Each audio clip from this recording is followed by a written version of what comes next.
Parece que Gladiador 2 está entrando para o hall Velozes e Furiosos. Pouco importa a história, o que importa é entretenimento, desde tubarões, passando por rinocerontes, até babuínos de CGI mutantes meio doidos. E o Paul Mescal, por incrível que pareça, é meio sem açúcar, mas não é que diverte.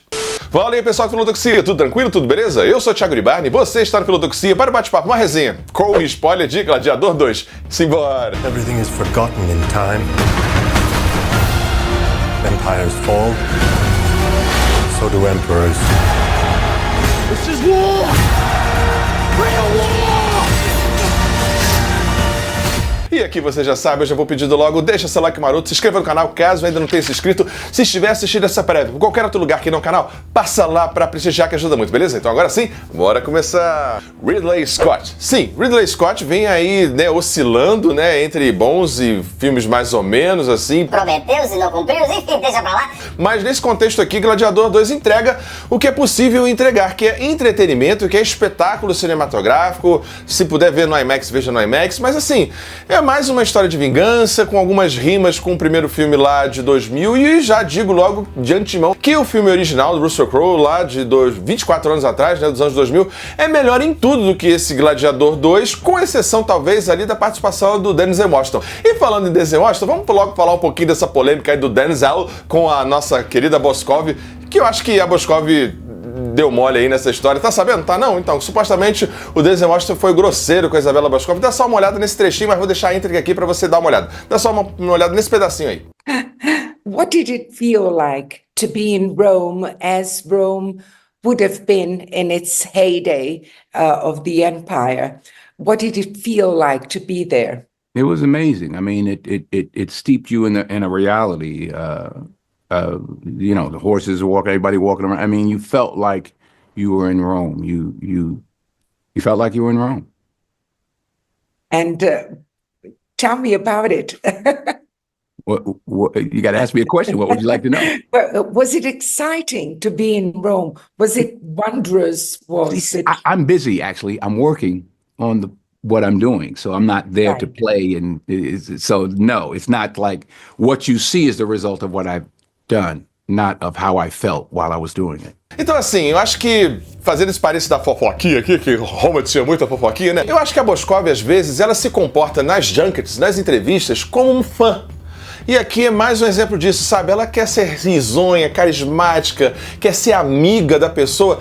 Cara, você tá com um cara que um Denzel Washington em um elenco com mais de 35 anos de carreira. Você tem a oportunidade de fazer perguntas interessantes, perguntas fora do lugar comum, e você fica numa coisa do turismo e tal. Pô, sabe? E o cara fica respondendo um monte de perguntas. É normal que ele meio que fique de saco cheio em alguns momentos. Acho que os dois erraram, mas se eu fosse pra botar na balança, acho que a Isabela deu mais mole do que o próprio Denzel. Enfim, o que você acha aí dessa polêmica? Deixa aí nos comentários. Bom, voltando aqui pra resenha, Ridley Scott. Sim, agora sim, vamos falar dele e continuar falando dele, que assim, eu gosto do que ele faz aqui em Gladiador, acho que ele expande essa coisa da Roma, né, do CGI, e apesar do CGI ter problemas, os babuínos mutantes muito loucos, que parece que saiu Deus Sou a Lenda, já logo nas primeiras cenas, enfim, fica estranho em alguns outros momentos e tal. A Batalha de Naus, que acontecia sim, né, na Roma clássica, até séculos antes de Cristo, mas não necessariamente dentro do Coliseu e etc. Mas assim, o filme tem um escopo de entretenimento, por isso que eu fiz a comparação com Velozes e Furiosos, em que pouco importa a história. A história vai ser mais uma vez de vingança, assim como em Velozes e Furiosos é da família e fuga. O que importa é mais bicho, mais babuíno, mais rinoceronte, mais tubarão e não sei o que, e vamos indo. E se estabelecer Gladiador como uma franquia, né? Dentro desse contexto aí, deve ter Gladiador 3, 4, 5, etc. O Paul Mescal. Aí falando um pouco do Paul Mescal. O Paul Mescal, no caso é Paul, enfim, ele é um ator muito bom. Eu gosto muito dele em After Sun, tem crítica aqui no canal. Excelente papel em After Sun. Merecia mais reconhecimento, né? Foi indicado a Oscar e tudo mais, ganhou alguns prêmios, etc. Mas aqui, cara, é tudo meio... E aí, como exemplo, eu chamo os papéis da Connie Nielsen e do Pedro Pascal. Os personagens da Connie e do Pedro dizem muito da história. Eles estão lá porque sim. Não desenvolvem muita coisa, repetem batidas do filme anterior, fazem a trama andar porque o roteiro quer e precisa que ela ande, mas não acrescentam muito na história. Tanto é que saem da trama sem muito impacto, sem muito senso de urgência, enfim. Mas, impressionantemente, dá pra chamar Momento filosófico. O momento filosófico aqui eu já chamo ele, Nicolau Maquiavel. Sim, Maquiavel, para falar desse personagem, né, do Denzel, esse personagem que é um político, que é um ex-escravizado, que faz tudo ali para ter a sua vingança pessoal e política em Roma. Eu acho que é ele que dá brilho, como ator mesmo, tá? A esse roteiro, a esse personagem. Ele joga com o corpo, ele dá uma risada, ele tem charme, ele é sedutor, ele é gentil, carismático, ao mesmo tempo perigoso como uma serpente. E falando em Maquiavel, tem essa coisa do virtu e fortuna. Virtu é a virtude, é o ímpeto do sujeito, e a fortuna é o destino, é aquilo que se abate sobre o sujeito. Um bom príncipe, um bom regente, um bom governante, não no sentido moral de bom, tá? De eficiente, ele dobra a fortuna a partir da sua virtu, a partir da sua virtude.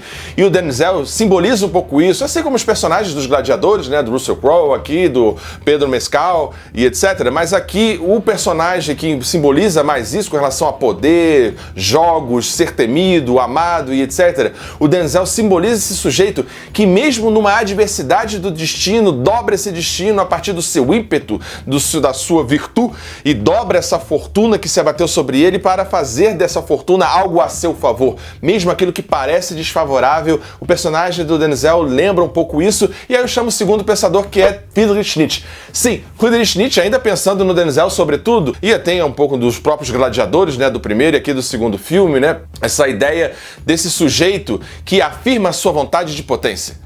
Apesar de todos os pesares, apesar das questões do destino, das circunstâncias da vida, ele afirma a sua vontade de potência. E aqui, pra mim, o personagem do Denzel é mais um exemplo disso, né? Ele seria esse super-homem que o próprio Nietzsche aproxima de Napoleão, olha aí, com o próprio Ridley Scott no filme anterior, que é mais ou menos assim, né? Não é tão bom. Mas esse sujeito que é o super-homem, ele está para além da moral. Ele transvalora os valores morais. Então a moral vigente, ele ressignifica. O império vigente, ele ressignifica. A política vigente, ele transforma. Então nesse contexto eu acho que dá pra chamar aqui tanto Nietzsche quanto Maquiavel pra gente pensar esse contexto histórico. E pra fechar esse momento filosófico, ele, filósofo preto camaronês, Achille Mbembe. Sim, eu trouxe ele na crítica muito boa que tem aqui no canal, modéstia à parte, de Ainda Estou Aqui. Sim, Achille Mbembe com a ideia de necropolítica, né? O Estado romano, além de outros, assim, mas é sobretudo um dos primeiros a utilizar a política de vida e morte como política de Estado, né? No caso ali, um entretenimento, mas ao mesmo tempo que pode possibilitar um ganho de status para os gladiadores, os lutadores e tal, mas é a ideia de uma necropolítica. Para Achille Mbembe, de linha Foucaultiana, a soberania de um Estado, no caso aqui de um Império Romano, tem a ver com a gestão de vida e morte dos seus súditos. Ser um Estado soberano simboliza e tem essa expressão de dispor da vida dos seus, tanto para aqueles que podem ter, quanto para aqueles que vão morrer. Em que sentido? Sei lá, pensando em pandemia, as pessoas que podem ou não pegar o ônibus, ir para o transporte público para trabalhar, que podem ou não se expor ao vírus, que podem ou não morrer, que tem um SUS de má qualidade. Necropolítica é justamente essa política de necro, essa política de morte usada pelo Estado para manter ou mostrar o seu poder, a sua soberania para os demais súditos, e Roma simboliza muito isso, esse conceito aqui de Achille Mbembe de necropolítica. Bom, e para fechar esse bate-papo, não tem muito o que falar de Gladiador 2. Ele diverte, ele entretém, ele é cinemão pipoca, ele sabe que tem pouca história, mas é brincadeira, assim, com relação, sobretudo, ao terceiro, né, a terceira parte do filme, né? Os 2 terços iniciais são até interessantes, bacanas, mas depois começa a correr os personagens dos Imperadores Caracalas, né, os Imperadores Gêmeos, como que a multidão se revolta contra o Império sem nenhum pretoriano ter disparado flecha antes, mas sim num momento depois, como que o Denzel ascende ao poder como segundo cônsul. É tudo muito acelerado nesse final, e o Denzel, que era um personagem tão inteligente, vai lutar como se fosse um representante da First Class, sei lá, com aquele lençol dele lá, vai querer bater de frente com o personagem do Paul Mescal ali naquela luta, ainda vai com aquele lençol todo pra dentro da água e vai se colocar de peito aberto. Não condiz com o que o personagem, né, um personagem inteligente, maquinador, ia fazendo até então. Ele se arrisca, não entendi aquele final, é porque tinha que ter a lutinha final. Enfim, é um filme que diverte, entretém, tem um CGI problemático, questões históricas, nem se fala. E Gladiador vai seguir agora, como eu falei, Velozes e Furiosos, não ligando para qualquer rigor histórico, se preocupando com escala, entretenimento e a opulência, né, do que se mostra em tela, da experiência cinematográfica, mas é um filme vazio, um pouco sem sal mesmo, ou sem açúcar, como eu falei, do Paul Mescal, que entretém, diverte, mas se você for olhar mesmo, repete muito do primeiro, tem o seu peso e a sua significância porque tem o primeiro filme, entretém, mas entrega uma diversão meio vazia. E eu acho que o Ridley Scott e o estúdio têm um desafio muito grande para eventualmente fazer de Gladiador 3 e sua sequência algo interessante, algo relevante. Bom, então por isso tudo, a minha nota para Gladiador 2 é nota 7. É um filme que entretém, que diverte se você desligar um pouco o cérebro, e não funcionaria tanto se não fosse o primeiro filme e a sua dramaticidade, seus personagens, mas tá aí, entrega uma boa experiência cinematográfica. É isso, pessoal. Espero que você tenha gostado desse bate-papo. Não esquece de deixar seu like, se inscrever no canal, caso ainda não tenha se inscrito, e até a próxima, pessoal. Tchau, tchau. Valeu! Ajude o Filodoxia a continuar crescendo. Essa é a nossa chave Pix. Considere o clube de membros e muito obrigado por apoiar o canal. Sem você, ele não seria possível. Muito obrigado sempre.